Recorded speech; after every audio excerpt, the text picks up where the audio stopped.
Hello, people. Welcome to the new year. It's a new year. It's a great time to be back. Same thing every time that we do. We come here, we talk about trending topics online, we talk about what's happening in sports. And if you are coming to the channel for the first time, please remember to drop a comment and also subscribe to the channel. It is very, very important. I have a lot of people that watch my video but do not just subscribe to my channel. So please remember to subscribe to my channel because today we are going to be looking at, of course, as predicted yesterday. If you are following me on TikTok, I made a video yesterday on TikTok where I said that the narratives are going to be changing. Why are the narratives going to be changing? Of course, Arsenal amongst the big six is the only team that has, won it so much and now 4 points ahead at the, on top of the league table. Manchester United yesterday away to Sunderland 0-0. Liverpool lead 0-0. Chelsea Bournemouth 2-2. Tottenham, who was it, Brentford also, also goalless draw. Liverpool also goalless draw. So in the big six, Arsenal is just the only team that got maximum 3 points. Absolute trashing of Liverpool of Aston Villa. So today we are going to be talking about after match thought from both Sturridge and then Michael Richards in the Sky Sports studio. So just like I said, the narratives are changing, and let us just hear what they have to say. Then we can discuss about what they say in the video proper. 2 points dropped to the Stadium of Light. Is it a setback, Daniel, in the title race? A bump in the road? No, I don't think it is. Is it a good point? Yeah, it's a good point. Sunderland are fantastic at home. We've seen what they're all about. We know how good they are. So I don't. Can you imagine? Can you hear that? Manchester City drawing Sunderland, although Manchester City were away, in a goalless draw. All of a sudden, Manchester City has a very, very good performance. Manchester City has a very, very good performance. So what happened to mentality? What happened to, it's the time that Man City always go out to win the rest of their matches from January. They don't lose anymore. What happened to that they get maximum point? So now it is an excuse for Man City to have a draw. But at the point Arsenal, because I remember Arsenal also had a draw. Arsenal from a winning position, ended up drawing that match. Ended up drawing that match 2-2. Late equalizer from Sunderland. Now, when you hear things like this, when you hear narratives like this, these are the kind of narratives that really, really make you understand that there is a media bias, that there is actually some sort of agenda against Arsenal. Because it's obvious. It's obvious. How can Manchester City, that everybody has predicted would win the EPL, all of a sudden, had a draw yesterday, right? They bottled it, because that is the language they would have used for us now. They bottled it, and then you're still saying they have a very good, performance. If peradventure Arsenal played that match yesterday and did not win, it would have been a different discussion entirely. I think it's a step back. I think it's a point earned. I think they would feel that they deserve to win the game. I think that's where the disappointment is. How do you feel they deserve? How do you feel you deserve to win a game if you don't win a game? You do not win is you do not win. There are no two ways about it. It is either you win or you lose. There are no two ways about it. Yesterday, what Manchester City did was that they bottled the league. It's as simple as that. Asked me before the game, would they have wanted to go there and win? Absolutely, but the point's a good point away at Sunderland. We've seen other teams struggle there. So, the disappointment comes in the chances they created. He would have felt like we should have came away with the win. Did you say 7 clean sheets for Sunderland at home? It's difficult. Only City and Arsenal have conceded more than newly promoted Sunderland. And City's XG was just short of 3. It's just one of those days. I think, looking back, you'll be disappointed with the chances that he didn't take. But in the course of the season, how Sunderland have performed, I think it's a... Well, of course, they held Arsenal there as well. Exactly that. But it's not just that. They're missing, 6 players to AFCON, Ballard out as well. And to put in that performance and be so organised. You see, that is the point that Michael Richards just mentioned. 6 players to AFCON, right? 6 players. 6 players are currently playing in AFCON. 4, Brighton, right? Like they all went to their different countries and playing at the AFCON. And yes, they still have to put up that level of performance. There was even no Ballard in that match yesterday. Ballard, the youngster that came from Arsenal's, what did they call it now? Arsenal's junior, the youth stuff. There was no Balland in that squad. There were a couple of other guys too that are regular that did not even play in that match yesterday. And Man City could not even cough out just a single goal. By the way, it's not only Man City, Chelsea, Liverpool against Leeds. Leeds are the worst, is in fact one of the worst performing team in the EPL. Looking at the performance they had yesterday, because when Arsenal won against them 5-1, was it 5-1 or 5-0? The conversation was that it's because it's Leeds. But the same Leeds, I mean, Man City could not even beat Leeds.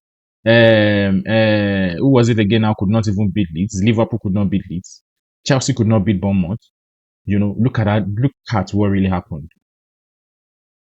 So when do people really start to give Arsenal the credit for the things that Arteta has done this season? And when we are talking about Arsenal, nobody considers the injury Arsenal also have had this season. The fact that it is now that Arsenal will even get more stronger. Because Havertz coming back to the squad, Gabriel Jesus coming back to the squad, a couple of other guys. Masquera has been out for quite a while now. Ben White is no longer a regular. All of these things, all of these conversations. The manager needs a lot of credit as well. How do you see the title race at the halfway stage? This is the halfway point. Oh, you want us to predict again, dear? No, I just want your reflections on it. I think it's going to go all the way. I think Man City still look dangerous. Rodri coming back, Doku coming back. I thought Savinho did excellent in the first half. Arsenal just look really robust. They look like they might not risk the game as much as Man City in terms of trying to get forward and score goals, but they look really good defensively. And the squad, we've talked about the squad many times before, but having Gabriel back is a massive bonus for them. Offensive, defensively, organisation, and it was a big game against Villa, getting that win in terms of, it feels like there was a lot of pressure, and Aston Villa have caused them problems in previous seasons, but for them to get over the line in that way, it give the club a big boost. How do you see it? Yeah, I think Manchester City probably surprised. Please, guys, if you are still watching the video by now, please just subscribe to the channel. It really helped me in a long way. It helps YouTube to suggest the video, also like it. It helps YouTube to understand that this is a good content, so that other people can also come and discover my content, because you really need to help me to grow.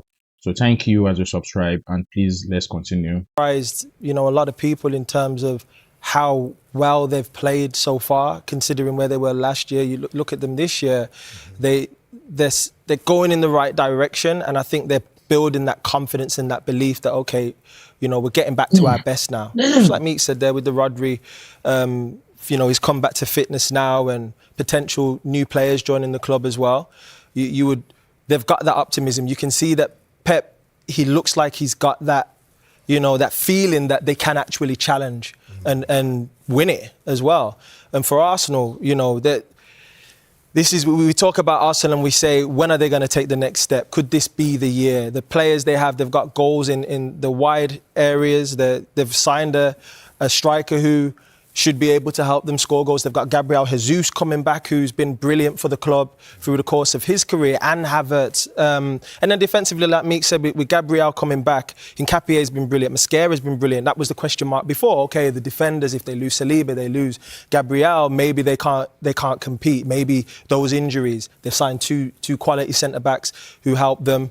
So all around the pitch now, there's really no excuses just for Arsenal outside of injury. No, I was just saying, obviously you've won the Premier League, and it's just, everyone sort of talks about Arsenal and the pressure and the nervousness. But when I won the league at Man City, it was always like that. It was up and down and up and down. And it comes from, the fans are going to be nervous. That's a normal thing. In the camp, you're looking at every single fixture. You're looking at, well, maybe we can get a point there. Can we get a draw as long as we don't lose there? See, at the end of the day, these guys are doing a very hard job trying to defend Manchester City. Trying to make it legal for the fact that Manchester City drew yesterday in a match that they should have won. Because if you ask Pep Guardiola, and if they have to be very, very honest, if you ask any Manchester City supporter right now, they will tell you that match yesterday is a must win for them, or was a must win for them. They did not win that match. All of this BS, is something that we expect. Is something that we know that would happen. But why or how did we get to a point where we all of a sudden cast shadow on the team that is doing amazingly well, and we start praising a team that this season, even though they have done well in the past, but this season they are not doing well, and we all just cannot say it. We all just cannot say it. So, guys, drop your comment in the comment section. I want to hear from you. I really, really have to hear from you. What you have to say, what your opinions are. Also, please do subscribe to the channel.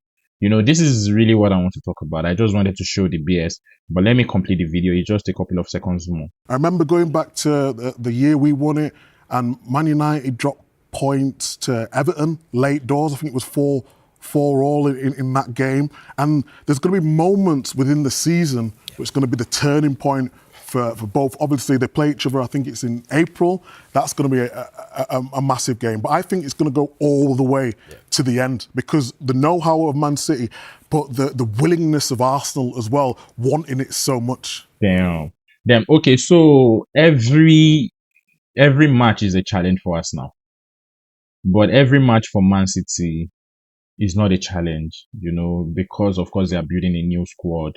So it is okay for Manchester City not to be able to do some things. It's okay for Liverpool not to be able to do some things because of course they have new players in.